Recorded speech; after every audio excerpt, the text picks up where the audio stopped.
Welcome to Sacred Cow Shipyards, where no ship is safe from a critical examination. Oh, hey, a second episode, and a logo. It's almost starting to look like legitimate around here or something. Weird. Anyways, a second episode would seem to imply talking about a second ship. And to avoid getting stuck in a Star Wars rut, because let's be honest, there are a lot of ships in Star Wars, we're going to change universes and change even ship classes today. We're going to jump over to a science fiction show that aired in the mid to late 90s called Babylon 5. It's centered around the eponymous station, Babylon 5, of course, and there has been a lot of back and forth in the various fandoms about whether or not Babylon 5 was derivative off Deep Space Nine or whether Deep Space Nine was derivative off Babylon 5. Personally, I am firmly of the opinion that both are outstanding examples of science fiction in their own right, and both should be enjoyed as they stand themselves. That said, Sisko is the best Star Trek captain. Deal with it. Moving back to Babylon 5, it's notable and interesting because it occupies kind of an interesting space in science fiction. As I'm sure most of y'all are aware, science fiction ships mostly operate off of basically what amounts to be magic. They have inertial dampeners, which allow them to accelerate and decelerate to massive velocities and from massive velocities very quickly without turning their crews into really gross jelly. They have artificial gravity. They have the ability to bank in space for some reason. I mean, you could bank in space if you wanted to, but it wouldn't actually accomplish anything in space. Because space doesn't have an atmosphere, it doesn't have resistance, it doesn't have gravity, it doesn't have a lot of things. Well, Babylon 5 kind of tries to cut down the middle of that sticky little situation. Yes, in Babylon 5 there are older species, older spacefaring species, who do have cool toys like artificial gravity and gravitic drives and all kinds of interesting things. And in fact, in Babylon 5, we basically got hyperspace technology from the Centauri and a slightly older species than us. They sold it to us because they kind of thought it was a joke to sell this primitive species what they considered to be pedestrian technology, and they were basically laughing all the way to the bank, but at least we were able to get access to jump gates and hyperspace technology in general. You take what you can get, I guess. But even so, we're still basically tooling around the universe in what amount to be glorified Model Ts. Most of our warships still rotate sections of them to simulate gravity. In fact, fully, 75% of the Babylon 5 station rotates to simulate gravity. And we're still dorking about with reaction drives, which brings us to the ship we're going to talk about today. Oh yes, as I am sure that Babylon 5 fans already figured out, that is in fact the SA-23E Mitchell Hyundai Star Fury. Yes, take a moment, drink it in, because there is a lot to take in on this tiny little ship. Because this is what happens when starship designers sit down and try to actually consider what would happen with Newtonian physics and no magical technology, and we need to make a starfighter. Yes, it does in fact have 4 engines on the aft, pointing aft. It also has 4 engines pointing forward. It also has 2 engines pointing left, right, up, and down individually. Why, you ask?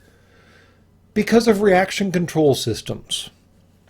Now this is something that us humies have been playing around with since we've basically been going into space. Because again, space has no atmosphere. Or maybe very little if you want to be very specific. And it has no gravity, or again, maybe very little if you want to be very specific. But the point is, if you were to take a rock in space, in the vacuum of space, and toss it, it would just keep going. There's nothing to stop it out there. I mean, it might eventually run into some other stellar body, but the probability of that is pretty low when you get right down to the math. So, the Star Fury operates on the it will just keep going principle. This ship was specifically designed to exploit the inertia and lack of resistance of space. It can literally, in the story of Babylon 5, do a complete 180 in a second. because all you have to do is light off the two aft-facing right engines and the two forward-facing left engines, and whoa! Suddenly you're all turned around. In fact, the Star Fury's ability to coast in space and face directions that it's not actually traveling are frequently exploited in the Babylon 5 universe. I don't have any good clips available to me, but I did take the liberty of drawing up a truly, well, honestly kind of horrific PowerPoint graphic of the kind of concept I'm talking about. So in position 1, the Star Fury is burning away with its rear engines and accelerating in space. In position 2, it's turned off the engine and it's just coasting right now. Because, again, this is space. There's no atmosphere. There's no drag. There's no reason for you to slow down. It is literally just coasting. In position 3, it can actually rotate. Because, again, no drag. It can point whatever direction it wants and still be traveling in a specific direction. And from 3, 4, and 5, it can successfully engage a target while off axis from that target. This is kind of a huge deal because in, again, terrestrial physics and what we've experienced in World War I and World War II and every minor and major skirmish thereafter is if a fighter wants to attack a warship, it has to point more or less directly at that warship. There are some exceptions with torpedoes and some other interesting technologies. So basically, if you want to do a strafing run on a warship, you got to point at the warship. Well, that simplifies the warship's targeting solution for, shooting back, because warships don't like getting shot at. This off-axis thing that the Star Fury can do, because it just lights off its engines and coasts, that complicates all the physics. Suddenly the fighter that's strafing you isn't coming straight at you. It's doing this weird thing over there. And figuring out how to target over there is actually a lot more complicated. There's trigonometry involved, as opposed to point the gun at the thing and shoot. And speaking of guns, the Star Fury does not exactly show up empty-handed. It actually mounts 4 pulse discharge cannons of a certain type and 2 more of a slightly disjoint type. It's not really clear what the differences are. You only really ever see 2 firing in the series, but the point is it has guns, and in addition to that, it has 4 hardpoints underneath each dorsal wing, allowing it to mount 8 missiles or ECM pods or additional fuel tanks to bring to the party. So it's not exactly a lightweight. In fact, in significant enough swarms, these can bring down entire capital ships just because they are that annoying to get rid of.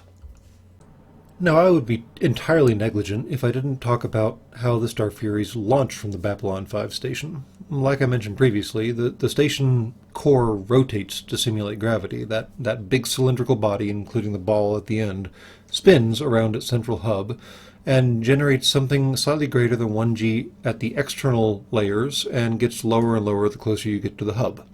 This basically keeps all of the various ambassadors from all the various worlds and all their various gravity levels comfortable. It's entirely just a comfort feature.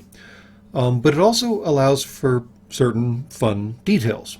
Again, this is a universe where Newtonian physics are a thing, and where magical technology is kind of kept confined.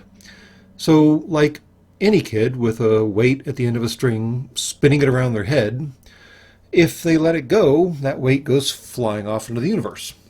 Okay, let's think about the Star Furies for a second. The Star Fury hangars are mounted on one of the narrow sections of the Babylon 5 cylinder, but they're mounted in these interesting racks that kind of point the cockpit forward towards the front of the station while they're stored, with the hangar bay directly beneath the Star Fury. And beneath being relative here, it's outward on the cylinder, and since the cylinder rotates, that's basically beneath. Well, to launch the Star Fury, all you really have to do is open that hangar bay, rotate the Star Fury to face down, and let it go. They don't have to fire engines. There's no complicated mechanism. You just literally let it go.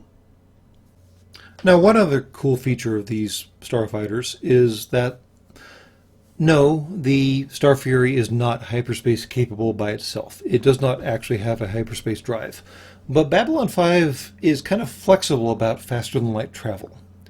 You can access hyperspace either by having hyperspace drive yourself in your ship, or you can access it by jump gates. And Star Furies and basically any ship can access hyperspace through either method. Because in Babylon 5, a ship that is creating a hyperspace point creates kind of a funnel that the ship and whatever ship wants to go with it can go down. And that works both ways, both into hyperspace and out of hyperspace. And that works both if a ship is generating the funnel or if a jump gate is generating the funnel. So the cool thing about Star Furies is you don't have to like show up at the fight and then suddenly furiously deploy your fighters. You can actually deploy your fighters in hyperspace and then create a hyperspace to normal space jump point, and you in your capital ship and all of your little fighters will funnel down that hyperspace to normal space jump point and suddenly pop out all at once. It really simplifies and complicates in different ways the whole notion of fighter combat, because you don't have to actually deploy your fighters in combat. You can come in with them already out there and ready to go and ready to tear people's faces up. It actually really significantly changes a lot of things. Now, all that said, and all my fanboying aside, the Star Fury does have a few notable flaws. First and perhaps foremost, it has absolutely no atmospheric capabilities at all. If these things so much as graze an atmosphere, they're pretty much hosed. Now, the good news is that was basically addressed with the SA-32A Mark III Star Fury, otherwise known as the Thunderbolt. It is entirely atmosphere capable. In fact, it has a very airplane-looking fuselage. In fact, it vaguely resembles an A-10 Warthog, what with having a quad-barrel pulse cannon mounted directly underneath the cockpit. So, I guess we did get around to upgrading that particular detail. But, in the same vein, the Thunderbolt still has the RCS thrusters that make the Star Fury so notable. We're still playing with reaction drives, and we're still exploiting all of the features that might have in a void, in a vacuum, in a place that has no atmospheric resistance, even though it still can fly in an atmosphere. Second, that massive cockpit on the front of the Star Fury does offer the pilot unrivaled visibility forward. The problem is it's almost entirely forward. You can't look over your shoulder and look backwards, you can't look underneath yourself, you can't really look anything except about a 160-degree cone forward. That's all well and good, especially with the maneuverability, except we're still talking about a lot of glass. And, I mean, these are fighters. They're going to get shot at. And whatever material makes up those cockpits, it may or may not be as durable as the rest of the ship. Now, the flip side of that is that cockpit assembly does double as an escape pod for the fighter. So if the fighter takes terminal damage but is not entirely destroyed, the pilot can actually eject the cockpit module and hopefully be recovered in the future. Finally, the last flaw isn't really a design problem, it's just the nature of the story. Like I mentioned, us Humies were one of the youngest species in the Babylon 5 universe. Our technology simply was not that advanced. And while even some of the older races did acknowledge that the Star Fury is more maneuverable than even their fighters were simply strictly better. They were faster, they had better guns, they had stealth, they had better sensors, they had basically better everything except strict maneuverability. And the one big war we had with one of the equivalently not ancient species, we had an attrition rate of basically 20 of ours went down for every one of theirs we took down. It was pretty bad. We ended up technically winning that war, but that's another thing you should probably watch Babylon 5 about for the full story. So with all that said, and looking at my clock, I've actually said a lot, I will make the argument, and I will make the statement, in fact, that the Star Fury remains one of the best examples of how to make a slightly more future tech version of a starfighter without any magical technology to back it up. With those reaction control thrusters and the general configuration of the ship, it does fit along with concepts of what would work in a vacuum without any gravity or atmosphere or anything else affecting it. So full credit goes to Ron Thornton and Steve Berg for designing and developing such an amazing ship. Congratulations, guys. You did a good job.